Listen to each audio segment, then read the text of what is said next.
Okay na po. Go! Ayan. So, hello everyone. So, um, I am your wait po, pwede po ulit? Hindi, okay na yan. Continue ka lang. Take two. Ay, ano lang, edit na naman. Yan. I-edit na lang yan. Ayan, so hello everyone. So, welcome to our training for today. So, I am your host, your coach Abby, di ba? So, good morning naman sa ating lahat dyan. So, ayan, so our training today is a sponsorship, di ba? So, napakagandang training ito para sa ating lahat. And of course, di ba, ang napakagaling nating trainer dito is walang iba, hindi ko na patatagalin pa. So, introduce ko na siya. So, he is a college graduate, di ba, car achiever, and easy top 500. So, he is also a Millionaires Club member. So, let's all welcome Mentor Christian Martin Parentela. Ayan. Hello, hello, hello. Magandang umaga, magandang hapon, magandang gabi po sa ating lahat na nanonood right now ng ating training. Ayan. Pero before akong mag-proceed, I want to thank ang napakaganda kong host, si Coach Abby. Congratulations on your first ever hosting, 'di ba, sa trainings natin. Well, anyway, this is a new training. Tayo po ay nagtipon-tipon na naman or you are watching this video because meron po tayong panibagong training na talagang very relevant at very important. So if you are the type of person, if ikaw yung OFW na naranasan mo na talagang kumita dito sa negosyo natin, talagang gusto mo na ng level up dito sa negosyo natin, 'di ba? Talagang this is the right training para sa'yo. Because itong pag-uusapan natin is actually very important and ito talaga yung magde-determine ng longevity at ang pagiging long-term ng negosyo natin here with Technocrat. Okay? So, wag na nating patagalin pa. Ang ating topic will be all about sponsorship. Ayan. So, I don't know if may alam na kayo na pag-usapan nyo na to ng direct sponsor mo or naririnig-rinig mo na yung about sa pag sponsor ng mga hubbers. But to formally address and bigyan kayo ng overview, yun po ang magiging training at pag-uusapan natin sa succeeding minutes na magkakasama tayo. Ayan. So ready ka na ba? Of course, ready ka na. Kaya let me first share my slides para at least makita po ninyo ng maayos ang aking mga pinagsasasabi. Diba? Ayan. So again, my name is Christian Martin Parentela and I will be your trainer for today. And ang magiging topic natin is all about sponsorship. Ayan. Now, when we talk about, teka, magpapakilala pala muna ako. Ayan. So, ito po ang mga notable achievements ko sa negosyo po natin. Mas naging komportable po ang buhay natin. 'Di ba? Na-experience po natin ang mundo. Hindi lang po tayo nakulong sa apat na corners ng classroom natin bilang isang estudyante. And of course, bakit nga ba tayo andito sa negosyo na 'to?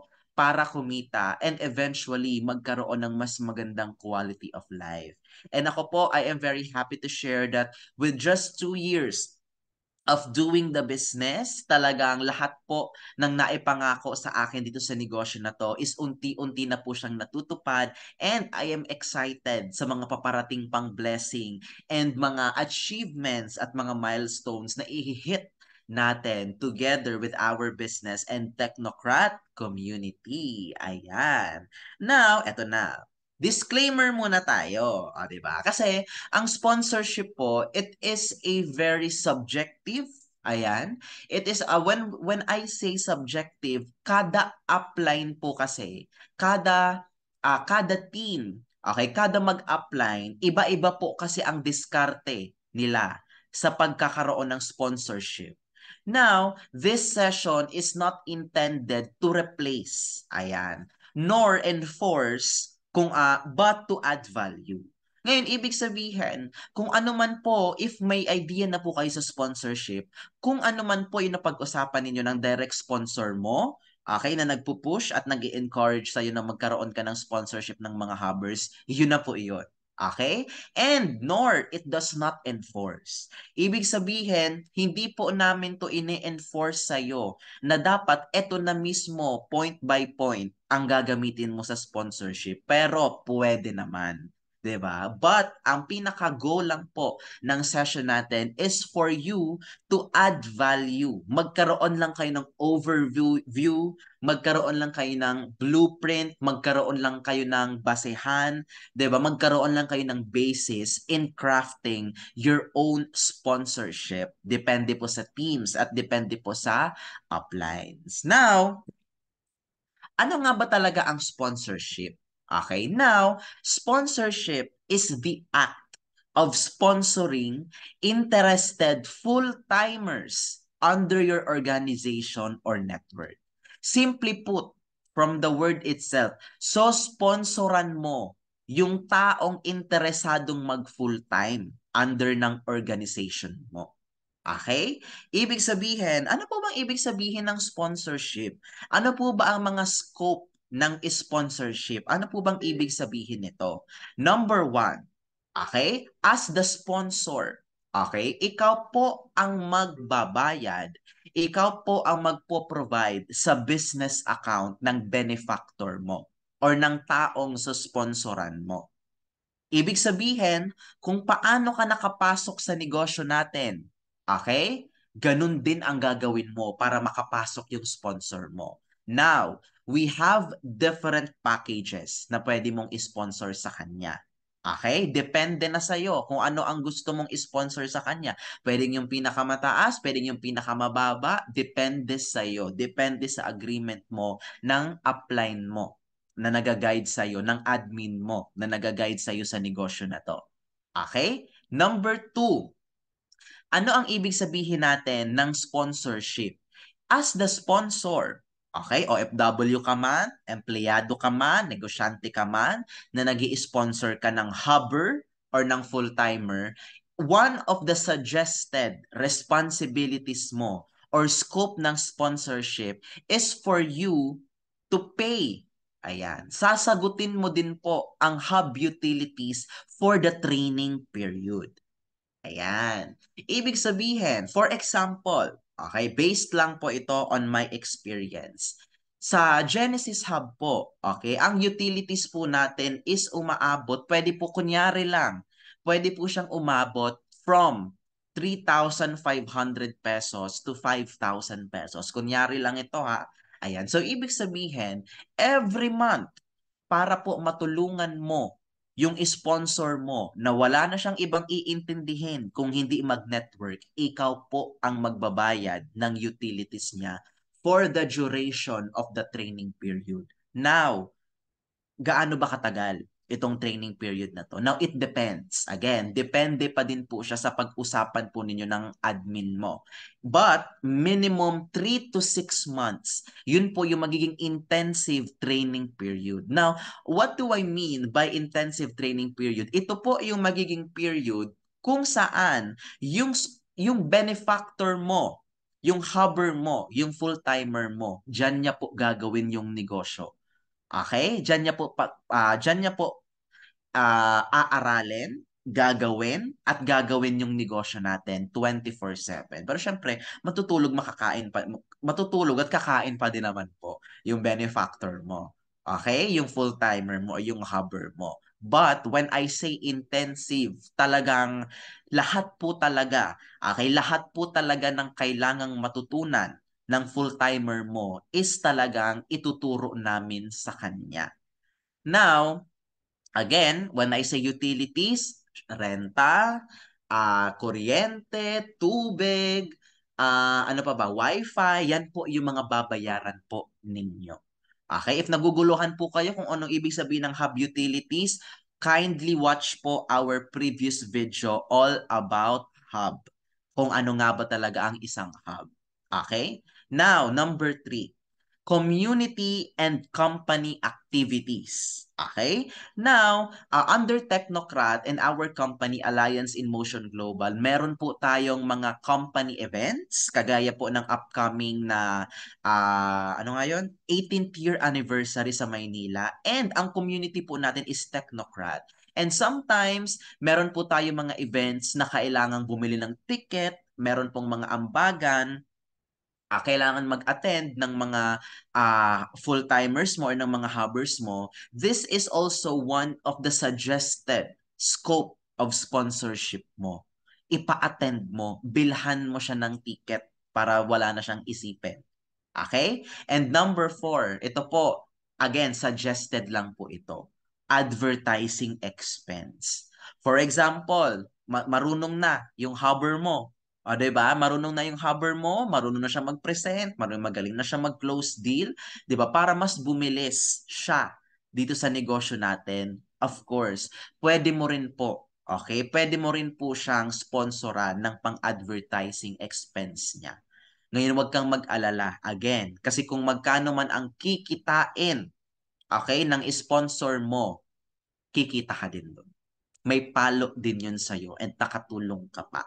Okay, now again, ito pong apat na ito, pwedeng may maidagdag, pwedeng may maibawas. Depende po sa agreement mo ng admin na naka-assign sa'yo. Depende sa kaya mo, depende sa gusto mo. Again, this is only the suggested scope of sponsorship or responsibilities that you have as the sponsor nung full-timer mo. Okay? Pero, ang pinakasigurado talaga dito is yung number 1 at number 2. Yan po talaga ang pinakasigurado. Yung business account at yung hub utilities for the training period. Yan po talaga ang sigurado. So nagigets na kung paano mag-sponsor, 'di ba? So sponsoran mo siya, okay, ng mga kailangan niya in order for him or her to do the business properly. Okay? Now, okay, gets mo na kung paano mag-sponsor. Alam mo na kung paano siya gagawin. Now, the question is, paano ka ba maghahanap ng mga benefactor mo? Paano ka ba maghahanap ng susponsoran mo ng mga tao? Number 1, referral mo mismo. What if meron kang kapatid na hindi nag-aaral, hindi nagtatrabaho, nakaasa sa'yo? Number 2, what if may pamangkin ka, kamag-anak ka, may pinsan ka, may kung sino man, 'di ba? Under your family members or kakilala mo, kaibigan mo, basta ikaw mismo ang magre-refer sa admin mo. Okay? Ikaw mismo ang magre-refer sa admin mo ng mga tao na pwede mo po na sponsoran sa negosyo natin. Yan. That is one way of finding hubbers or full-timers na pwede mo pong sponsoran. Or if wala ka talaga na naiisip sa mga kakilala mo or mga kapamilya mo, pwede po tayo magkaroon ng local boosting. Now, ano po tong local boosting or local Facebook advertisement? Ibig sabihin po nito, we will be advertising certain posters, certain posts, certain videos para makapag-attract po tayo ng local market. Now, what do I mean by local market? Ito na po, 'di ba? Ito na po yung eto na po, yung mga tao na pwede mag full-time sa'yo. So, pwedeng estudyante, katulad ko, 'di ba? Mga kabataan, mga Gen Z, mga millennials, mga employees na gustong gawin yung negosyo, 'di ba? Or mga ano, pero wag naman yung may anak na, 'di ba? Wag naman yung may anak na, may pamilya na, medyo may kaedaran na. Maganda ang iso-sponsor mo is people like us, mga estudyante, mga Gen Z, mga mabilis maka-pick up, mga bata na marami pang energy. Now, this is just a sample of mga posts and posters na pwede pong i-advertise. Now, the moment po na in-advertise natin, itong mga ito, it will attract certain number of people. Now, ang role na po ng admin mo is to talk to those interested na mga full-timers sa negosyo natin. Now, yung admin mo, siya na yung magka-qualify, okay ba to? Mukhang maayos ba to? May criminal record ba to? Mukha naman ba siyang ganito or whatever? Doon na po namin sila ika-qualify. If eligible at kung gusto niya at magustuhan niya kung ano yung gagawin sa negosyo.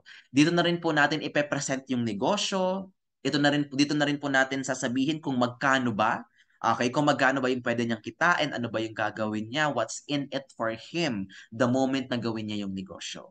Now, imaginein mo, 'di ba? Kasi po, ang mga Gen Z, ang mga estudyante, they are very business-minded. Talagang gusto nilang magnegosyo, they want to achieve financial freedom and time freedom. Kaya gustong-gusto talaga nila ng mga negosyo na ganito. Kaso nga lang, ang disadvantage naman nila is that they don't have the money. They don't have the means. Wala silang pangkapital dito sa negosyo natin. That's why dito natin sila imi-meet halfway. Kaya mo nga sila i-sponsoran. Now, if yung mga nag-inquire sa ads natin, sa advertisement natin, nag-proceed sa negosyo natin, edi congrats sa'yo, may susponsoran ka na. May hubber ka na dito sa negosyo natin. Diba? Ganun lang po siya ka-simple. 'Di ba? Ayan. Kaya ganun lang po yung gagawin natin. So again, depende po sa inyo. Okay? If you are more comfortable with sponsoring mga kakilala or mga kamag-anak or whatever, then that's fine. But if gustong-gusto mo talaga na magkaroon ng full-timers pero wala ka talagang naiisip sa mga kamag-anak mo, pues pwede po natin gawin yung local advertising natin para makapag-attract po tayo ng potential na mga full-timers. Now, ngayon na meron ka ng full-timer, okay? Meron ka ng full-timer, may nahanap na, ikaw ready ka na, financially, spiritually, mentally, emotionally, o di ba, ready ka na, o di ba, what are the things that you need to prepare? Again, suggestions lang po ito. Number one, the agreement between the upline and the sponsor. Ito na po yung agreement between ikaw na nanonood right now na gustong mag-sponsor and yung admin na naka-assign sa'yo, yung tao po na nag-guide sa'yo sa negosyo na to. Now, when we talk about agreement, ano ba yung ibig sabihin ko dito? Ngayon, agreement. For example, coach. Hanggang sa anong package lang ba yung kaya mo? Okay? Hanggang ilang buwan lang ba yung kaya mo? Kaya mo bang mag-sponsor ng ads? Kaya mo rin bang mag-sponsor ng mga company tickets, company events, mga community, mga kung ano-anong ticket? Hanggang saan ka lang ba? Okay? Magkano lang ba per month yung kaya mo? If kaya mo yung 3,500 to 5,000, depende kung magkano ang agreement ninyo, ito po yung nakapaloob doon. Ngayon, dapat magkaroon po kayo ng solid na agreement between the admin and ikaw na mag-i-sponsor in order na magkaroon po kayo ng clear, ayan, ng clear agreement at alam ninyo kung hanggang saan kayo at ano ba yung scope ng responsibilidad ninyo as an admin and as a sponsor. 'Di ba? Oh.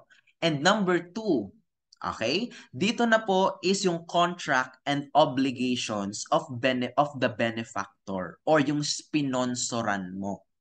Ibig sabihin kontrata. Okay? Kontrata, dapat dito ka sa hub ng 3 months to 6 months, pwedeng 2 years. And ano ba yung mga obligasyon mo bilang isang benefactor? Dapat alam ng benefactor na syempre titira siya sa hub, gagawin niya yung negosyo, ito yung gagawin niya, ito yung kumpanya natin, ito yung sistema, makikinig siya sa amin, ikaw yung upline niya, ilalagay siya sa ilalim ng account mo, 'di ba? Ano yung mga mangyayari kapag nakapag-direct siya, blah blah blah. Um, Siyempre, isa-safeguard din namin dito yung pera mo na hindi mo siya agad-agad i-encode or nabibilhan ng account. Dapat makapag-direct muna siya. 'Di ba? So yun po yung mga safeguards, mga limits, mga scope ng mga ano ninyo. That is to be agreed upon or to be discussed with your admin. 'Di ba? And of course, number three, ito po yung pinaka-importante, is the meet and greet of the sponsor and benefactor. Siyempre, dapat makilala mo naman yung susponsoran mo. Alangan namang hindi mo kakilala. Tama ba? Binibigyan mo ng pera para sa utilities every month, tapos hindi mo naman kakilala. Sinusponsoran naman, tapos hindi mo naman kakilala. Dapat magkaroon po ng meet and greet between the sponsor and the benefactor. Dapat makilala mo siya. Okay? Ayan. So this is mga suggestions ko lamang po based on my experience. So pwede po itong mabawasan, pwede madagdagan, or depende po talaga sa admin na naka-assign sa inyo. Okay? Alam mo na kung ano ang sponsorship, alam mo na kung papaano. Now, punta naman tayo ngayon sa pinaka-importanting topic. Bakit mo gagawin ang sponsorship? Bakit mo gagawin yung sponsorship? Coach, mentor, akala ko ba mag-advertise lang? Mentor, akala ko ba magjo-join lang ako? Or actually, mali yun. 'Di ba? Akala ko ba ito lang yung gagawin natin? Akala ko ba kakausap lang tayo ng kliyente? Bakit ko pa kailangang mag-sponsor ng mga kabataan? Bakit ko pa kailangang mag-sponsor ng mga full-timers? Now, before kong sagutin ang pros and cons ng pag sponsor first, you need to understand the three types of people na nagjo-join sa negosyo natin. Okay? Number one, ito po yung full-timer. Now, itong full-timer na to, ito po yung kakatulad namin.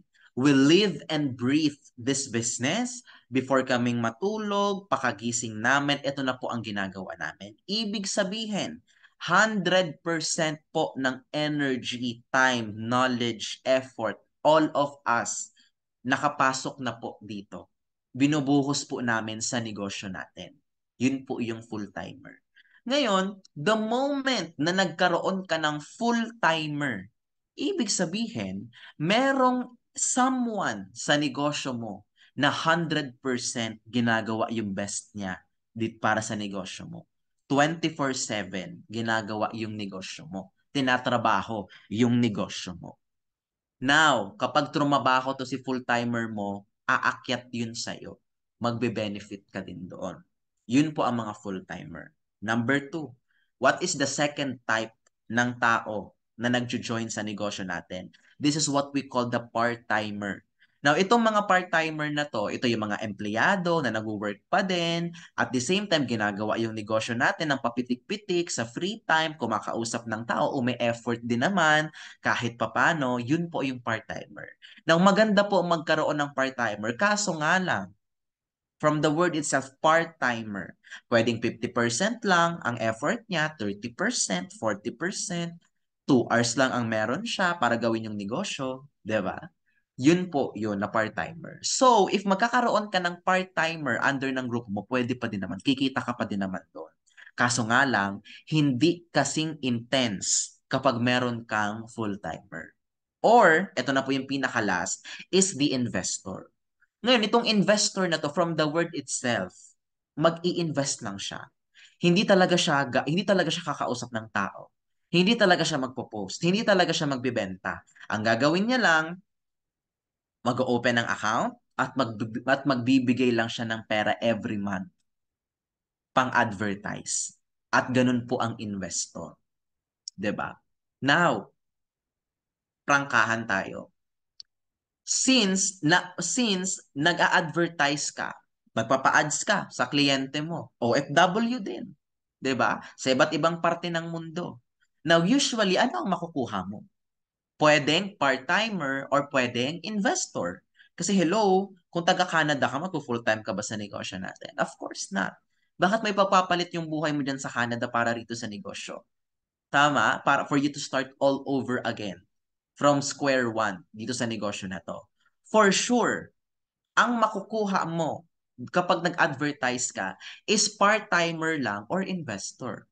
Now, yes, kikita ka doon. Pero hanggang kailan? Tama? Hanggang kailan? Hanggang kailan na kumikita ka lang every time na may nagjo-join? Hanggang kailan nakikita ka lang ng papitik-pitik? Darating yung buwan, wala kang kita. Next month, meron. Next month, wala na naman. Next month, meron.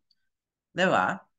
Now, the moment po na nag-sponsor ka, meron ka na pong full-timer under ng grupo mo. Isipin mo na lang po na meron kang katulad ko under po ng grupo mo. Ganun po yun. Now, when we talk about the pros and cons, ayan, the advantages and disadvantages ng pag sponsor. Siyempre, magsimula muna tayo sa pros. Number one, siyempre, bigger income. What if may left and right ka na? 'Di ba? May left and right ka na. Ang galing na magpa-join. Grabe, megaverse, megaverse, megaverse, megaverse. Kabilaan. Pak, pak, pak, pak, pak. Mag-e-enjoy ka na lang ng income mo every month. At yung income na yon, Passive income yun. Tama? Passive income. Why? Kasi wala ka nang ginagawa eh. Ikaw pa ba kumakausap? Hindi naman. 'Di ba?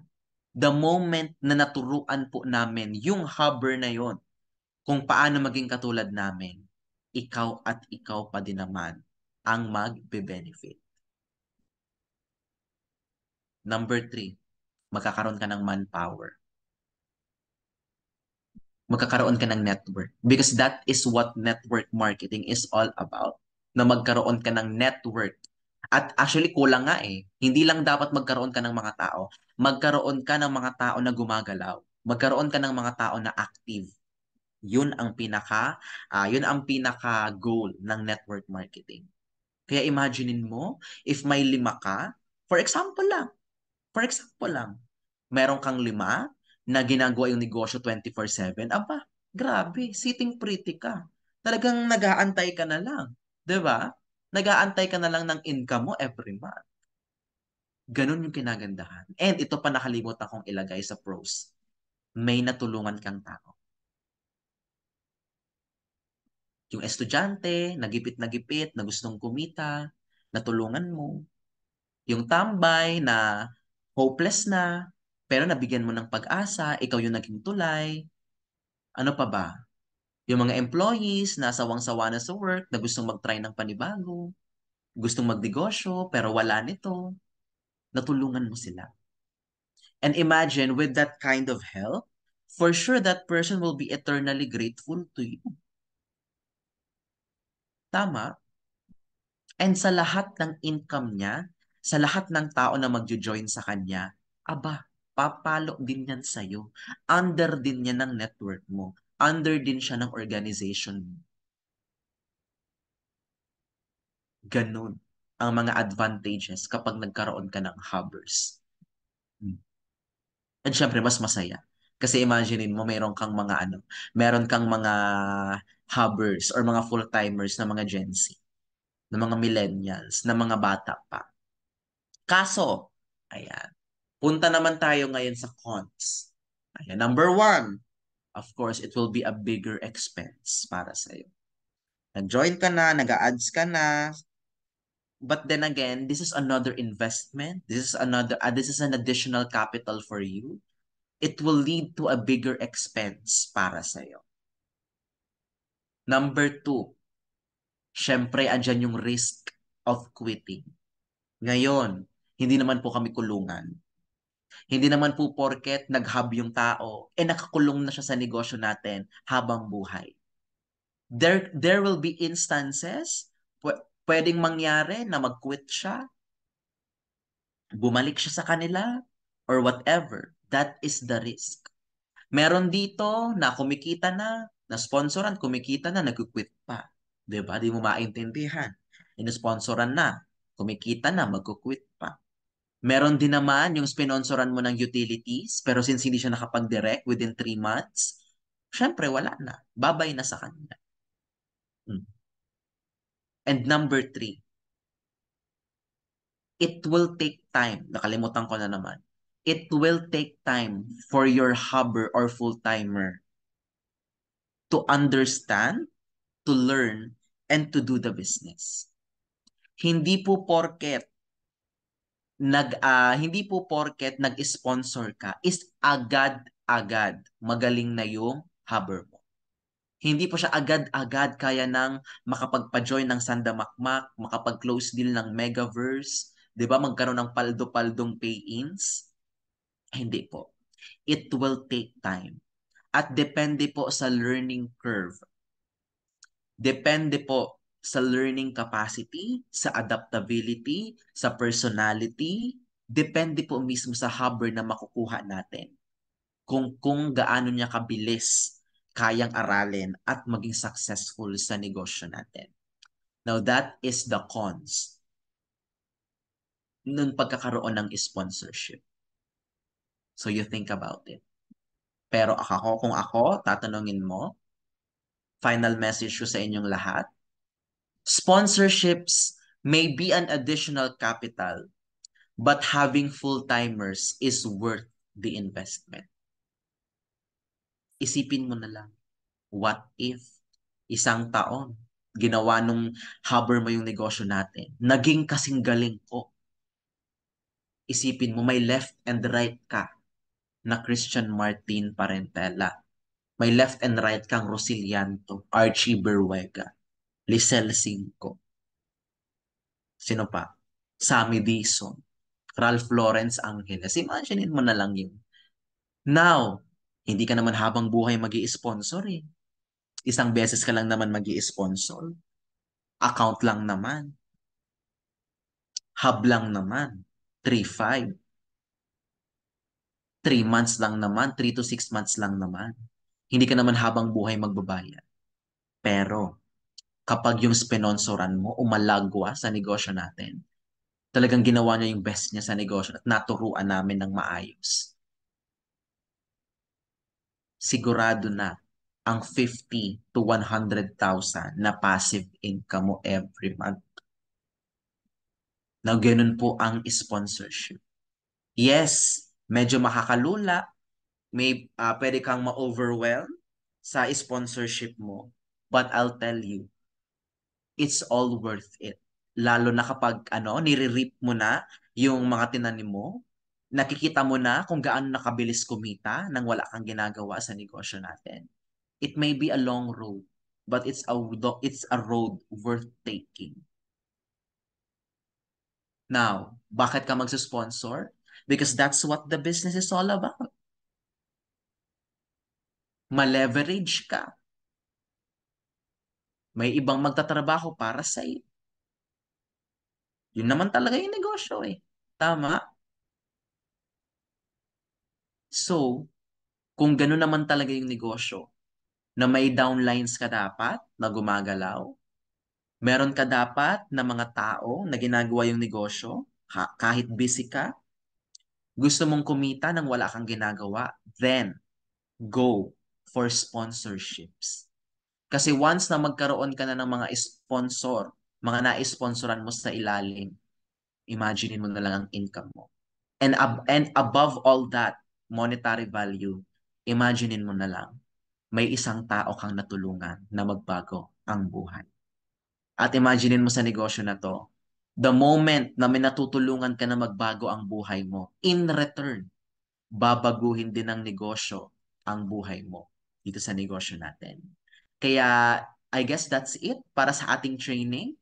If meron po kayong mga questions, you can comment down below. Pwede po kayong mag-direct message sa amin, lalo na po sa admin na naka-assign sa inyo. And again, uulitin ko lang, yung sponsorship po natin na mga guidelines na binigay ko sa iyo ay only suggested. Okay? Depende pa din po yan sa mapag-uusapan ninyo ng admin na naka-assign sa'yo sa negosyo natin kung ano ang gagawin mo. Diba? Kaya congratulations everyone na nakapag-attend ng ating training, and I hope that you enjoyed the rest of the day or you enjoyed the rest of the night. God bless to us and happy business day. Back to you, host.